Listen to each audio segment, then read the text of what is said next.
Hi, this is Lee Garrett and welcome to another edition of Screencasts Online. Last week in show 1433, we looked at what you can do with Alfred that didn't involve spending any money, and there was certainly a lot there. But today we're going to extend the coverage to take a look at the features that are enabled should you wish to buy the Powerpack, which you could say enables the Pro version of Alfred. Now we will look at how the free features covered last week can be extended. We'll take a look at Powerpack specific features like contacts, music playback, 1Password integration, as well as have an introduction to workflows, which is a beast of a topic on its own. And we're certainly going to be diving into that in a lot more detail in a future dedicated video.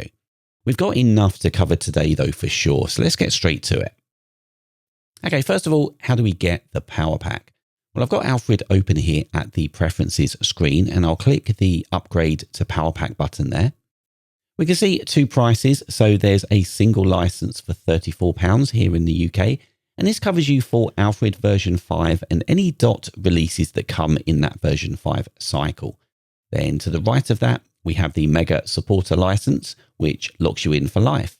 So that means that you're going to get free upgrades every single time it goes up to a new version number.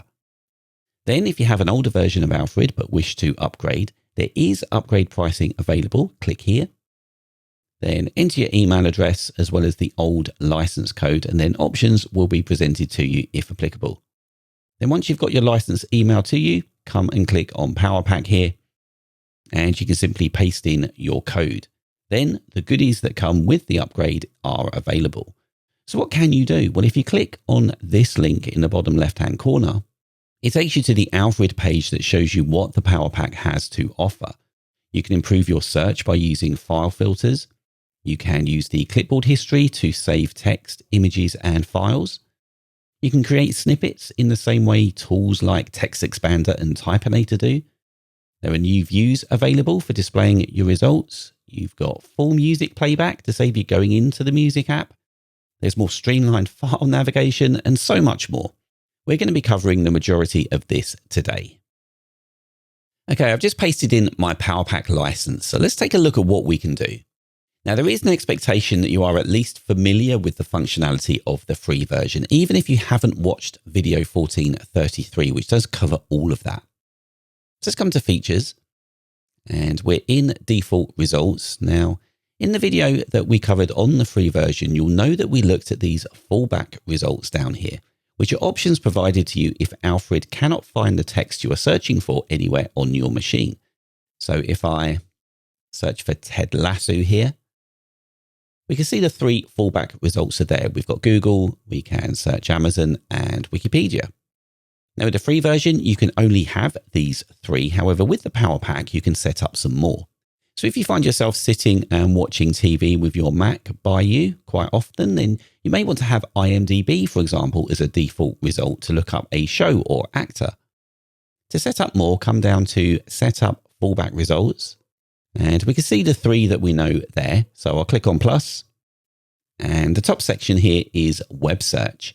And this lists all of the web searches that you have set up in the web search section just here in the sidebar. Then if you have any custom searches set up, so I set one up to search Screencasts Online for a given application last time round, those are in here.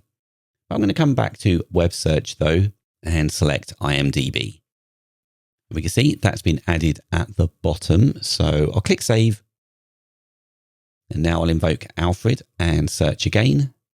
And we can see our new fallback result at the bottom. So I'll open it with Command and 4. And there we have our IMDb search for Ted Lasso. Okay, let's close. And I'm going to click again and add another. So in the same vein as IMDb, this time I'm going to add Rotten Tomatoes, so I know what people think of it. And I'll just show you quickly that you can move these to reorder them if you wish. Now I'll save, invoke again, and you can see that we have a Rotten Tomatoes option as well.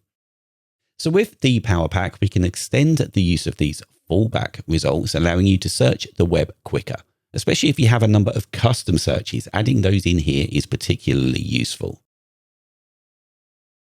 That's just a quick preview of one of this week's Apple-related tutorials from Screencasts Online.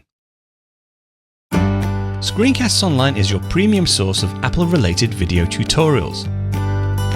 All of our members get access to brand new, up-to-date tutorials each week, as well as unlimited access to our entire video archive full of Mac and iOS-related tutorials. You can stream and download all of our videos on your Mac, iPad and iPhone, and even your Apple TV using the members-only Screencasts Online Apple TV app. Membership also includes a complimentary subscription to the digital Screencasts Online monthly magazine, published each month and packed with videos, articles, reviews, as well as hints and tips covering all aspects of the Mac, iPad, iPhone, and all of the other fantastic Apple products. So, if you're ready to start getting the most out of your Apple devices, visit screencastsonline.com today and become a Screencasts Online member.